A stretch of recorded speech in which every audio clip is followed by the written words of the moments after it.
fungsinya. Kita mulai dari flow direction symbol. Ya, simbol nama keterangan. Ya, silakan kalian amati. Ini adalah simbol-simbol yang biasa dipakai dalam flowchart. Ya, ada tanda panah kanan, kiri, atas, bawah, zigzag, ya, lingkaran atau oval. Ya, ini oval dan segi 5. Nah, kita lihat namanya. Yang pertama adalah arus. Jadi simbol tanda panah kanan, kiri, atas, bawah ini disebut sebagai arus, ya, simbol arus, atau dalam bahasa asing disebut sebagai flow, ya. Kalau yang zigzag tanda panah ini disebut sebagai communication link, ya. Yang oval ini atau bulat, ya, ini bulat seharusnya itu disebut konektor. Nah, yang segi 5 ini juga disebut sebagai konektor, tapi sifatnya adalah off page, ya. Apa sih maksudnya? Nah, kita lihat keterangannya. Ya, arus atau flow. Di sini ada fungsinya menunjukkan jalannya alur suatu proses, ya. Terus communication link menunjukkan transmisi data dari satu lokasi ke lokasi yang lain. Nah, diperhatikan nih. Jadi kalau kalian ingin memakai simbol communication link, ini menunjukkan transmisi data, ya, dari satu lokasi ke lokasi yang lain. Jadi contohnya, jika kalian membuat flowchart dan data itu tersimpan di luar dari flowchart itu, maka silakan gunakan communication link ini, ya. Ini jarang sekali dipakai, ya, karena biasanya kalau membuat flowchart langsung menggunakan simbol flow atau arus.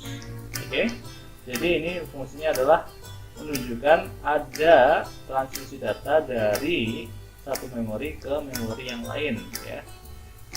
Yang ketiga, untuk konektor, menunjukkan sambungan dari proses ke proses lainnya dalam halaman yang sama.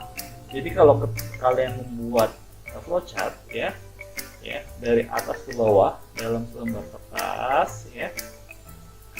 Nah, ketika kalian membuat flowchart terlalu panjang dan sampai bawah, bagian bawah, ternyata yang masih ada bagian lagi, ya, silakan kalian geser flowchartnya ke samping, ya, ke samping.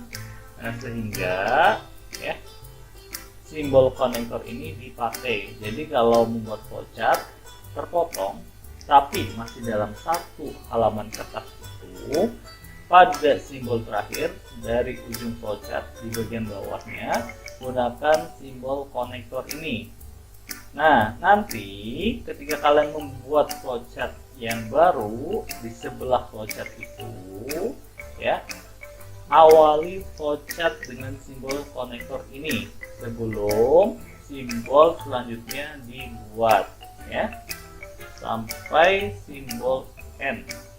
Nah, ini fungsi dari konektor yang bulat ini, ya. Jika konektor yang segi 5 ini adalah menunjukkan sambungan dari proses ke proses lainnya dalam halaman yang berbeda, ya, halaman yang berbeda. Jadi ini fungsinya adalah menyambungkan, ya, flowchart yang kalian buat jika terlalu panjang dan satu kertas itu tidak mencukupi, kalian akan melanjutkannya pada halaman buku selanjutnya, ya.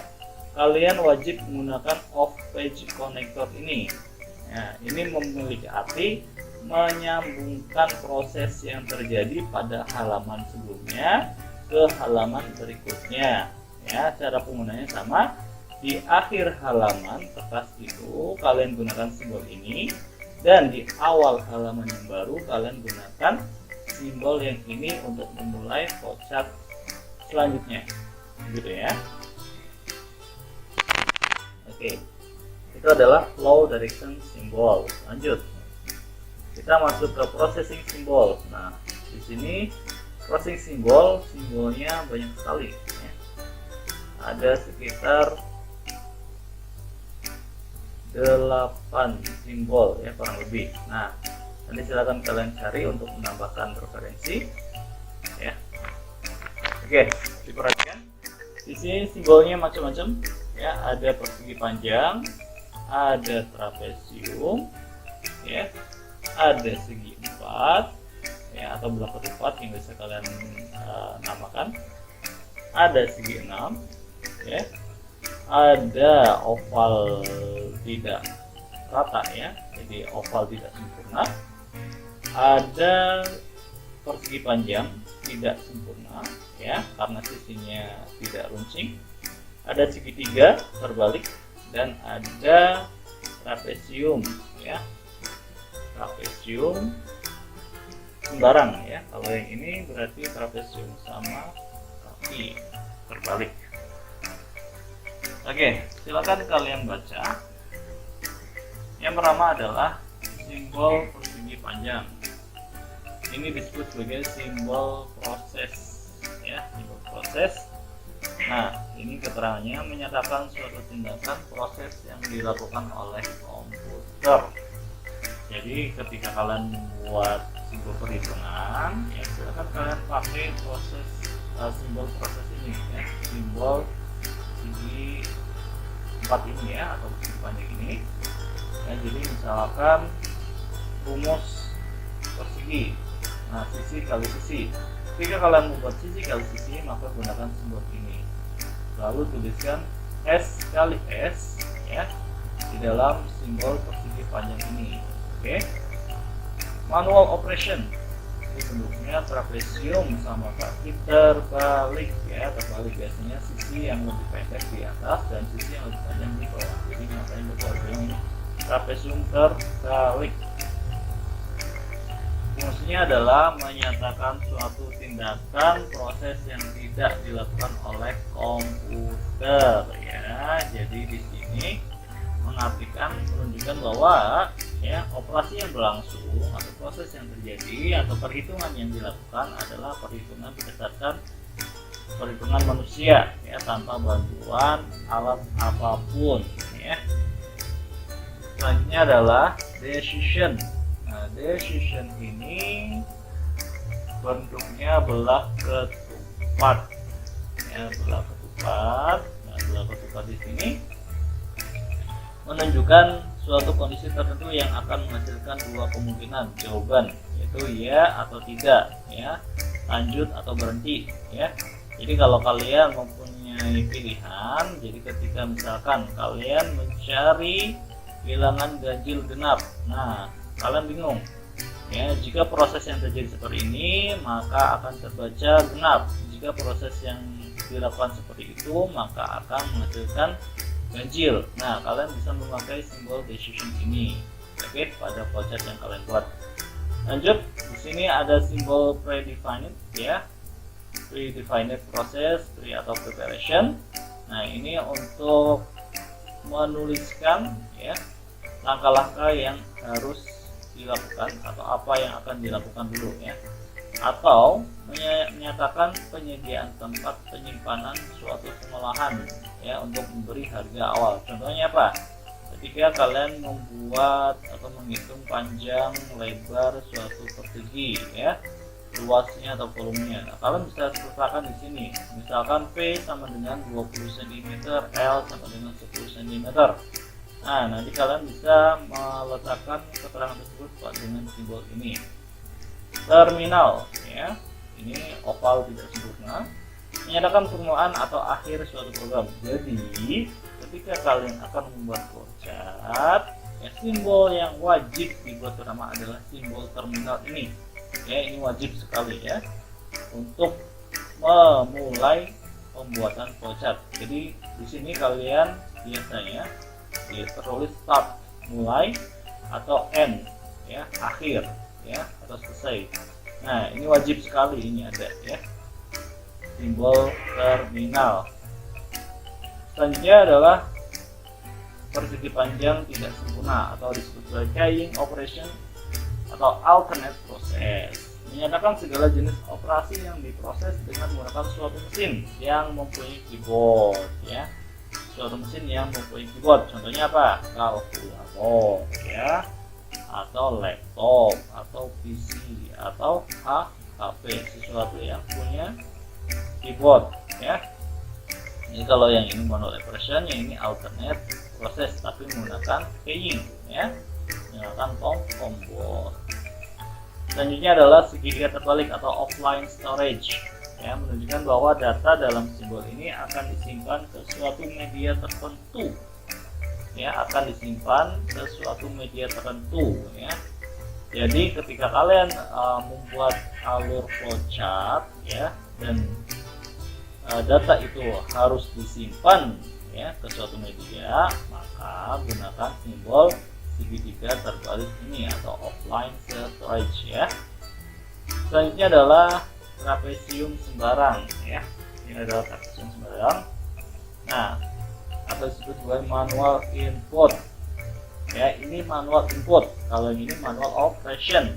Beda ya. Kalau manual input berarti memasukkan ya data secara manual. Kalau ini mengoperasikan, memproses secara manual ya. Paham ya? Memasukkan data secara manual dengan menggunakan online keyboard ya. Jadi ketika kalian berflowchart ya, data yang ingin dimasukkan adalah data yang fleksibel ya, tidak kalian langsung masukkan misalkan X sama dengan 4 ya, Y sama dengan 5. Nah, X dan Y ingin kalian ubah sesuka hati kalian ya. Nah, kalian harus menggunakan manual input ini ya untuk simbol prosesnya.